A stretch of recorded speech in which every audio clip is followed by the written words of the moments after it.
ماؤں سے گزارش ہے ہمارے یہاں خدا کی حضوری میں چلنا، اور ایک کردار ہے جس کو حنوک کہا جاتا ہے۔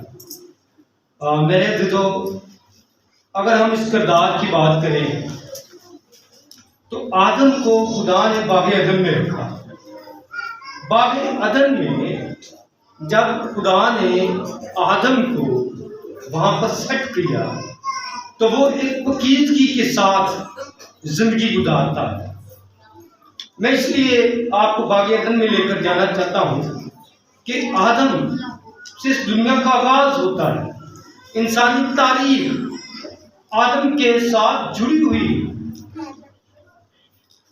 فرق یہ ہے کہ باغ عدن میں خدا خود انسان سے ملاقات کرنے کے لیے آتے ہیں۔ آمین۔ دوسری طرف جب گناہ آ جاتا ہے، باغ عدن سے آدم کو باہر نکال دیا جاتا ہے، سینیریو ماحول بالکل تبدیل ہو جاتا ہے۔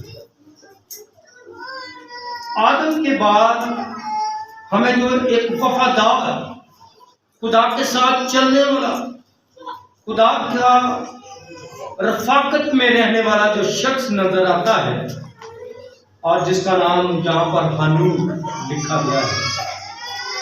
جب آپ پیدائش 5واں باب اور اس کی 21ویں آیت کو پڑھتے ہوئے 24ویں آیت تک پہنچتے ہیں تو یہاں پر 2 times 2 مرتبہ یہ لکھا ہے کہ حنوک خدا کے ساتھ ساتھ چلتا ہے، اور اس کے بعد خدا کے ساتھ چلنے سے فرق کیا پڑا، فائدہ کیا ہوا ہے۔ لکھا ہے 24ویں آیت آج مرکزی آیت رہے گی، جس میں یوں لکھا ہوا ہے، حنوک خدا کے ساتھ ساتھ چلتا رہا اور وہ غائب ہو گیا کیونکہ خدا نے اسے اٹھا لیا۔ یہ خدا کی پریزنس ہے، دا پریزنس آف لارڈ۔ خدا کی حضوری میں وہ رہتا ہے، وہ چلتا ہے، اسے کہیں باغ عدن تلاش کرنے کی ضرورت نہیں ہے کہ جہاں پر خدا اسے ٹھنڈے وقت میں آ کر ملے، بلکہ وہ خدا کی حضوری میں اس طرح سے رہتا ہے کہ وہ ہر لمحہ ہر وقت خدا کے ساتھ چلتا ہے۔ اور 2 بنیادی باتیں جو آج ہم سیکھیں گے خدا کے کلام میں سے کہ حنوک خدا کے ساتھ چلتا رہا تو اس کے نتائج کیا ہوئے۔ جب ہم خدا کے ساتھ چلتے ہیں تو ہماری زندگی پر حنوک جیسی زندگی کا اثر کیا ہے، ہم کس طرح سے اس فیلنگ کو، اس اثر کو اپنی زندگی میں لے سکتے ہیں۔ تو پہلی بات جو خدا کے کلام میں سے سیکھتے ہیں کہ حنوک جب 65 برس کا ہے تو اس کی اولاد پیدا ہوتی ہے، اور 300 سال تک وہ چلتا رہتا ہے، خدا کے ساتھ چلتا رہتا ہے۔ ایک دن تصور کیجئے اس گناہ گار دنیا کے اندر، اس بے اتفاقی اور اس بے اثر اور لعنتی زمین پر اگر انسان 1 گھنٹہ بھی خدا کے ساتھ چلنا چاہے تو اس کے لیے موجودہ دور میں انتہائی مشکل ہے، اور یہ 365 سال تک خدا کے ساتھ چلتا ہے۔ اور اس کا فائدہ کیا ہوا، اس کے ثمرات کیا نظر آتے ہیں، انسانی زندگی پر اثر کیا نظر آتا ہے جب یہ خدا کے ساتھ چلتا ہے۔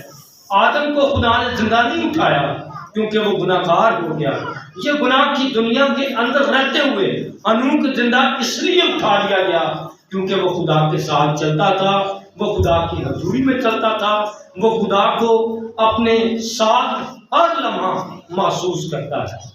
تو اس کا ثمر کیا ہوگا، اس کا فائدہ کیا ہوگا، آپ اپنی زندگی پر اپلائی کر سکتے ہیں، آپ اپنی زندگی پر اثر لے سکتے ہیں۔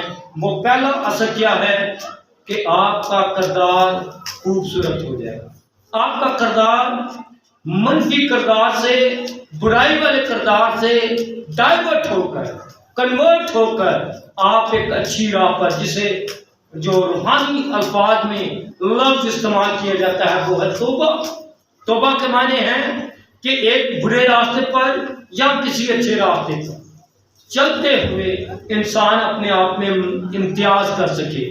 اگر برے راہ پر چل رہا ہے تو اس سے واپس آنا، پلٹ جانا اور خدا کی سیدھی راہ پر چلنا جو اس نے بتائی ہے، اس کو ہم توبہ کہتے ہیں. یہ بالکل ایسے ہی ہے جیسے کوئی انسان اپنے اندر محسوس کرے غلطی اور تلافی کرتا ہوا خدا کے پاس آئے، اسے ہم توبہ کہتے ہیں. اس نے اچھا کردار بن جاتا ہے. اس کی چند مثالیں آپ کے سامنے رکھنا چاہوں گا کہ کیسے کسی انسان کا جب وہ خدا کی طرف رخ کرتا ہے، خدا کے ساتھ چلتا ہے، تو اس کی زندگی کیسے بدل جاتی ہے، اس کا کردار کیسے تبدیل ہو جاتا ہے. پہلی مثال جو میں آپ کے سامنے رکھنا چاہتا ہوں، متی کی انجیل کے اندر سے رکھنا چاہتا ہوں. متی کی انجیل جب آپ پڑھتے ہیں تو یہاں پر 9ویں باب کو پڑھتے ہوئے پہلی آیت سے 7ویں آیت کا مطالعہ کریں گے تو یہاں پر ایک مفلوج شخص ہے. مفلوج ایسا شخص ہے جسے اس کے دوست ایمان کے ساتھ لے کر آتے ہیں کہ خدا یسوع مسیح سے اچھائی یا شفا اسے عطا کریں گے. جب یہ شخص خدا کے پاس آتے ہیں لے کر اسے، وہ حرکت نہیں کر سکتا، بول نہیں سکتا، لیکن ایمان کے وسیلہ سے خدا یسوع مسیح اس مفلوج کو شفا دیتے ہیں. اور کیا کہا؟ اٹھ اپنی چارپائی اٹھا اور کیا کر چل دے. لیکن یہ الفاظ اتنے پاورفل تھے اس شخص کے لیے جو مفلوج ہے، جو حرکت نہیں کر سکتا. لیکن اس سے پہلے خدا یسوع مسیح نے ایک بات جو ساری پبلک کے لیے کہی، پوری بھیڑ کے لیے کہی، وہ یہ تھی کہ آئندہ گناہ سے روکا. آپ کا کردار اچھا ہو جاتا ہے جب آپ خدا کے ساتھ چلتے ہیں، ہنوح کی طرح کی زندگی آپ گزارتے ہیں. آپ کا گناہ سے لا تلقی ہو جائے گی، آپ گناہ کو چھوڑ دیں گے اور خدا کی راہ پر چلنا شروع کر دیں گے. اس مفلوج کی بیماری کا علاج خداوند نے گناہ کو معاف کر کے کیا. میرے عزیزو، اگر ہم بھی محسوس کرتے ہیں کہ ہم روحانی طور پر مفلوج ہیں، ڈیڈ ہیں، اگر ہم روحانی طور پر یہ سمجھتے ہیں کہ ہم کوئی روحانی کام نہیں کر پا رہے، تو آج آپ کے پاس موقع ہے. آپ یسوع کے پاس آئیں، آپ ایمان کے ساتھ آئیں، وہ آپ کے گناہ کو معاف کرے گا اور آپ کو اس لائق بنائے گا، اس قابل بنائے گا کہ آپ خدا کے ساتھ چل سکیں. آپ کا کردار تبدیل ہو جائے گا، آپ اچھے انسان اور اچھے کردار کے مالک بن جائیں گے. دوسری مثال جو آپ کے سامنے رکھنا چاہتا ہوں، زکئی ایسا شخص ہے جس کے کردار کے بارے میں بیان کیا گیا ہے کہ وہ معصوم لیتا ہے، وہ کرپشن کرتا ہے، وہ لوگوں سے زائد پیسے لیتا ہے اور ٹیکس پر ٹیکس لوگوں سے لے کر، اور معاشرے میں اس نے جو عزت کمائی ہے وہ ان معنوں میں کمائی ہے کہ لوگ اسے گناہ گار جانتے ہیں. کوئی دلی طور پر اس کی رسپیکٹ نہیں کرتا، کوئی دلی طور پر اور مذہبی طور پر بھی اسے قبول کرنے کے لیے تیار نہیں ہے. لیکن زکئی کا جب سامنا خدا یسوع مسیح کے ساتھ ہوتا ہے، جب وہ دیکھتا ہے کہ خدا یسوع مسیح آ رہے ہیں، تو وہ ایک پیڑ پر چڑھ جاتا ہے اور خدا یسوع مسیح اسی وقت اسے کہتے ہیں کہ پیڑ سے نیچے اترا، کیونکہ آج مجھے تیرے گھر میں جانا ضرور ہے. یہ پیڑ پر چلنے والا شخص، یہ محصول دینے والا شخص، اس کی زندگی، اس کا کردار کب تبدیل ہو گیا؟ جب اس کا سامنا یسوع کے ساتھ ہوا. اس نے اقرار کے طور پر، گناہ سے معافی کے طور پر اس نے کہا، میں اپنا آدھا مال غریبوں کو دیتا ہوں اور جس سے ناحق لیا ہے اسے چوگنا ادا کرتا ہوں. تب اس کے لیے برکت کے الفاظ خدا یسوع مسیح نے یوں کہے، کیونکہ اب اس کا کردار ویسا کردار نہیں رہا، اب وہ خدا کے ساتھ چلنے والا کردار بن گیا ہے. اور اسے کہا، آج اس گھر میں نجات آئی ہے. جب آپ ہنوح کی طرح خدا کے ساتھ چلتے ہیں تو آپ کی کردار تبدیل ہو جاتا ہے، آپ کا برائی والا کردار بدل جاتا ہے اور روحانی طور پر آپ مضبوط ہو جاتے ہیں. اس کے ساتھ ساتھ دوسری ایک اور مثال دینا چاہوں گا خدا کے کلام میں سے، یوحنا کی انجیل اس کا 8واں باب اور 11ویں آیت کو جب پڑھتے ہیں تو اس تفصیل میں نہیں میں جانا چاہتا، لیکن ایک خاص بات جو بیان کرنا چاہتا ہوں یوحنا کی انجیل کے 8ویں باب کی 11ویں آیت میں، جب یہ خاتون زنا میں پکڑی جاتی ہے تو لوگ فیصلہ کیے ہوئے ہیں، ان کے ہاتھ میں پتھر اس بات کا ثبوت تھے کہ اسے ماریں گے اور اسے سنسار کریں گے اور اس کو مار ڈالیں گے۔ برائی کو خاتمہ کرنے کے لیے انہوں نے یہ فیصلہ کیا ہوا تھا، لیکن جب خدا یسوع مسیح کے سامنے اسے پیش کیا جاتا ہے تو خدا یسوع مسیح کی عدالت میں اس انصاف کے کٹہرے میں یہ کہا گیا اسے وہ پتھر مارے جو بے گناہ ہے۔ تو کوئی شخص اس خاتون کو، اس عورت کو پتھر نہیں مار سکتا۔ 11ویں آیت ہمارے لیے رہنمائی پیدا کرتی ہے، 11ویں آیت ہمارے لیے برکت کا باعث بن جاتی ہے۔ اس خاتون کے لیے بھی جو زنا میں پکڑی گئی تھی برکت کا باعث بن جاتی ہے۔ خدا یسوع مسیح نے کہا کیا کسی نے تجھ پر کوئی حکم صادر کیا؟ اس نے کہا نہیں۔ یسوع مسیح نے کہا، فرماتے ہیں کہ میں بھی تجھ پر کوئی حکم عائد نہیں کرتا، کیونکہ زمین پر کچھ لکھ رہے ہیں اور سارے چلے جاتے ہیں، صرف وہ خاتون اور خدا یسوع مسیح اس کھلے آسمان کے نیچے اس میدان میں اکیلے رہ جاتے ہیں۔ خدا یسوع مسیح نے سے کہا تیرا گناہ معاف ہوا، آئندہ گناہ نہ ہو۔ جب گناہ معاف ہو جاتے ہیں تو انسان اس قابل ہو جاتا ہے، اس قوت اور حرکت میں آ جاتا ہے کہ وہ خدا کے ساتھ ساتھ چلنا شروع کر دے۔ تو پہلی برکت یا پہلا پھل یا پہلا ثمر آپ کو جو ملتا ہے خدا کے ساتھ ساتھ چلنے کا، ہمارا کردار تبدیل ہو جاتا ہے۔ ہم گناہ گار سے ہم اچھے انسان بن جاتے ہیں، گناہ گار سے ہم راست بازی حاصل کر لیتے ہیں جو صرف یسوع مسیح کے وسیلہ سے ہی ممکن ہے۔ دوسری بات، جب کوئی شخص خدا کے ساتھ چلتا ہے تو اس کی زندگی کے اندر نتائج کیا آتے ہیں، اسے کیا برکت ملتی ہے؟ وہ خوش رہتا ہے، اس کی زندگی میں خوشی آ جاتی ہے۔ اور یہ وہ خوشی نہیں ہے جو پٹاخے چلانے سے، ڈھول بجانے سے یا انسانی طور پر کسی کو خوشی ملتی ہے، یہ روحانی خوشی ہے۔ یہ روحانی خوشی جس کے لیے خدا یسوع مسیح نے لفظ اطمینان بھی استعمال کیا ہے، جس کا مطلب ہے تسلی۔ انسان بے شک وہ دکھ میں ہو، تکلیف میں ہو، آرے کی نوک پر ہو، تپے ہوئے کڑاہ میں اسے ڈال دیا جائے، اسے پتھروں سے سنسار کر دیا جائے، لیکن اس کے الفاظ یہی ہوں گے کہ میں خدا یسوع مسیح کو آسمان پر خدا کے دائیں طرف دیکھتا ہوں۔ وہ موت سے نہیں گھبراتے، ان کے اندر ایک تسلی ہے، خوشی ہے۔ اور وہ خوشی کیا ہے؟ کیونکہ اس مالک کے پاس جا رہے ہیں، اس خالق کے پاس جا رہے ہیں جس نے انہیں پیدا کیا ہے، جس نے انہیں برکت دی ہے، جس نے وعدہ کیا ہے کہ ابدی بادشاہ کے لیے میں تمہیں لینے کے لیے آیا ہوں۔ ان کا زندہ آسمان پر اٹھایا جانا یہ ظاہر کرتا ہے کہ خدا آسمان اور زمین کو برکت دیتا ہے۔ آسمان اور زمین خدا کی حضوری کا ایک عکس پیش کرتے ہیں۔ تو پہلی برکت، جو خدا کے ساتھ چلتے ہیں وہ کیا پاتے ہیں؟ یہ اپنے کردار کو بہترین حالت میں۔ دوسری بات، جو خدا کے ساتھ چلتے ہیں ان کے اندر خوشی آ جاتی ہے، اور یہ خوشی اگر آپ بھی محسوس کرنا چاہتے ہیں، آپ بھی اس خوشی کو اپنی زندگی میں لینا چاہتے ہیں، تو کلام یہاں پر خاموش نہیں ہے۔ کلام ہمیں تسلی اور برکت کے الفاظ ہمارے لیے کہتا ہے۔ زبور 100 میں لکھا ہے خوشی سے خدا کی عبادت کرو۔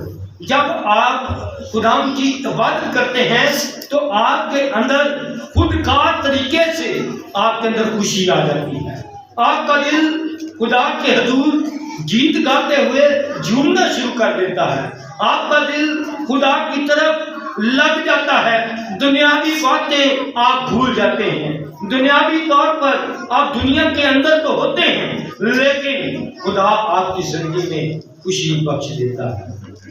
متی کی انجیل 5واں باب میں یوں بیان کیا، خدا یسوع مسیح نے کہا کہ جب لوگ تم میں لعن طعن کریں، جب تمہیں لوگ ستائیں، تمہیں برا بھلا کہیں، تب تم نہایت شادمان ہونا اور خوشی کرنا۔ لعن طعن کی حالت میں، تنگی اور تکلیف کی حالت میں بھی خدا کا کلام ہمیں تسلی کے ساتھ خوشی بھی عنایت کرتا ہے۔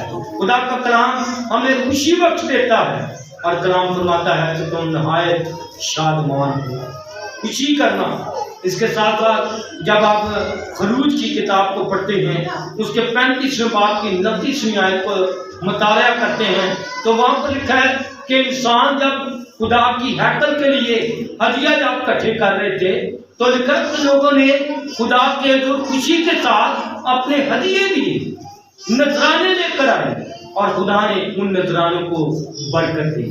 میرے دوستو، جب آپ خدا کے ساتھ چلتے ہیں تو آپ کی خوشی صرف عبادت تک محدود نہیں رہتی، بلکہ آپ کی خوشی خدا کے گھر کے لیے بھی نکلتی ہے۔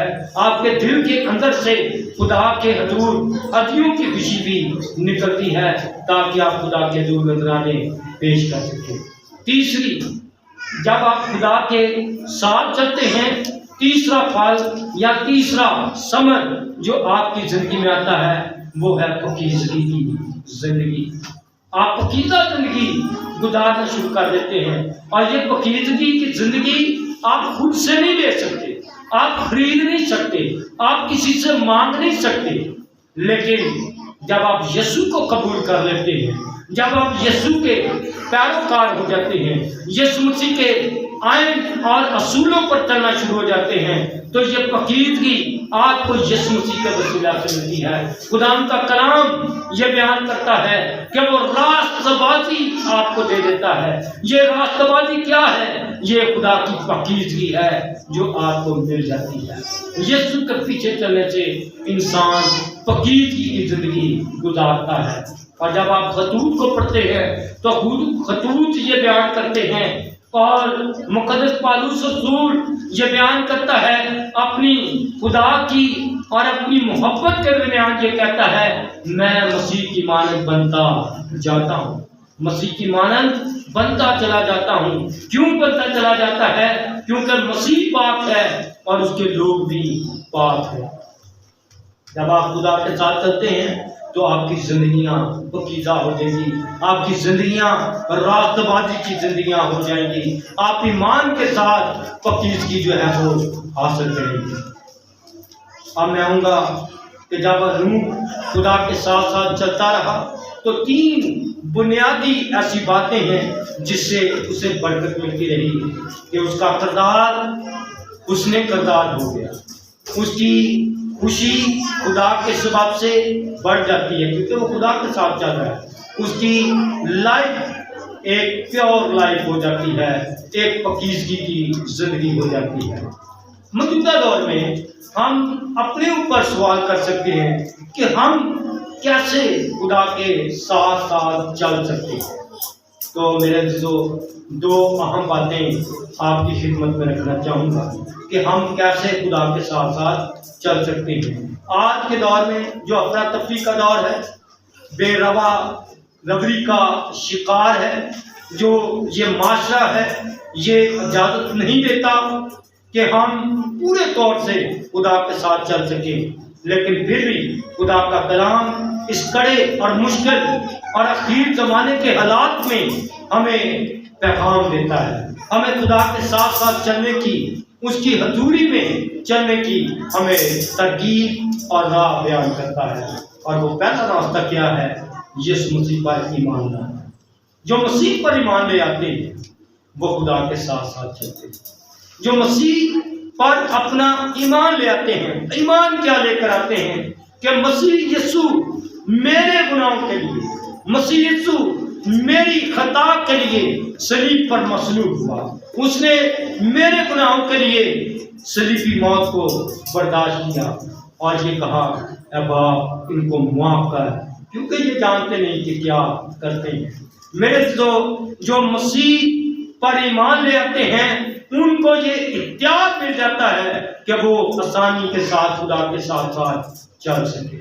دوسرا طریقہ کہ ہم خدا کے ساتھ کیسے چل سکتے ہیں اس گمراہی اور اندھیرے کے زمانہ میں، جس کے بارے میں تموتھیوس کے 3 باب میں پالوس رسول یوں بیان کرتا ہے کہ اخیر زمانہ میں برے دن آئیں گے۔ جب برے دن ہیں تو انسان کس طرح سے خدا کے ساتھ ساتھ چل سکتا ہے؟ وہ ہے خدا کا حکم ماننا، خدا کی فرمانبرداری کرنا، خدا کی تابع داری جب انسان کرتا ہے تو پھر میرے عزیزو تابع داری تب تک نہیں ممکن، تابع داری اور فرمانبرداری تب تک ممکن نہیں جب تک آپ کے اندر کلام کی وفا نہ آ جائے، جب تک آپ کے اندر خدا کے حکم ماننے کی صلاحیت پیدا نہ ہو جائے۔ جب آپ خدا کے آئین خدا کے حکم کو مانیں گے تو پھر آپ کے اندر تابع داری بھی آئے گی اور خدا کے ساتھ وفاداری بھی آئے گی۔ ہنوک خدا کے ساتھ ساتھ اس لیے چلتا رہا کیونکہ اس کے اندر تابع داری تھی، اس کے اندر خدا کی وفاداری موجود تھی۔ اور انسان کے بارے میں لکھا کہ اگرچہ انسان بے وفا بھی ہو جائے تو خدا وفادار خدا ہے۔ آمین۔ خدا وفاداری ہمیں دیتا ہے انعام کے طور پر، ہمیں بدلے کے طور پر خدا ہمیں وفاداری دیتا ہے۔ آئے میرے جو موقع ہے ہمارے لیے، وقت ہے ہمارے لیے کہ ہم سوچیں کہ اس زمانے میں ہم خدا کے ساتھ ساتھ کیسے، خدا کی حضوری میں ہم کیسے چل سکتے ہیں۔ تو اس کے 2 اصول آپ اپنی زندگی میں اپنا لیجیے۔ پہلا، خدا یسوع مسیح پر ہمیشہ اپنے مان کو قائم رکھیں۔ دوسرا، آپ خدا کے تابع دار رہیں، اس کے کلام کا حکم مانیں، اس کے آئین جو اس کے فرمان ہیں اس کے مطابق اپنی زندگی کو گزاریں، تو آپ خدا کے ساتھ ساتھ چل سکتے ہیں۔ آپ کے پاس بڑا وقت ہے کہ آپ خدا کے ساتھ چل سکیں، اور یہ پاک روح کی مدد کے بغیر ہو ہی نہیں سکتا، کیونکہ پاک روح کے بارے میں اس شخصیت کے بارے میں لکھا ہے کہ وہ ہمارا مددگار ہے۔ آئیں اپنی زندگی میں پاک روح کو موقع دیں کہ وہ آپ کو خدا کے ساتھ ساتھ چلنے کی اور آپ کو چلانے کی آپ کے اندر طاقت اور جرأت پیدا کرے۔ آئیں سب کچھ گائیں اور ان باتوں پر غور کریں۔ جس طرح ہنوک خدا کا بندہ خدا کے ساتھ ساتھ چلتا رہا، اس کا کردار بڑا خوبصورت ہو گیا، اس کا کردار پاکیزگی کے ساتھ ہمیں نظر آتا ہے۔ اس کی زندگی کے اندر بیٹے بیٹیاں بھی ہیں، لیکن ان بیٹے بیٹیوں کے اندر بھی، اس فیملی کے اندر ہم خوشی کو دیکھتے ہیں کیونکہ وہ خدا کے ساتھ ساتھ چلتا ہے۔ میرے جو اگر آپ بھی خدا کے ساتھ چلنے والی فیملی ہے تو آپ کے اندر بھی یہ 3 علامتیں، یہ 3 نشان ظاہر ہو جائیں گے کہ آپ کا کردار اچھا ہو جائے گا، آپ پاکیزگی حاصل کریں گے اور آپ کے خاندان کے اندر خوشی آئے گی۔ خدا نے آج کے کلام کے وسیلہ سے آپ سبوں کو بڑی برکت عطا فرمائے۔ آئیں ہم سب کچھ دعا مانگیں، خدا کی حضوری کو محسوس کریں، خدا ہم سے برکت چاہیں، ایک دوسرے کے لیے برکت چاہیں، اور آج کے کلام کے وسیلہ سے جو آپ نے برکت پائی ہے اس کے لیے بھی خدا ہم کے شکر گزار ہیں۔ ہم اسے ڈینر سیمول کے ساتھ مل کر دعا کریں گے خدا کے کلام کے لیے، خدا کے کلام کی برکت کے لیے کہ خدا نے جو ہماری زندگی میں دی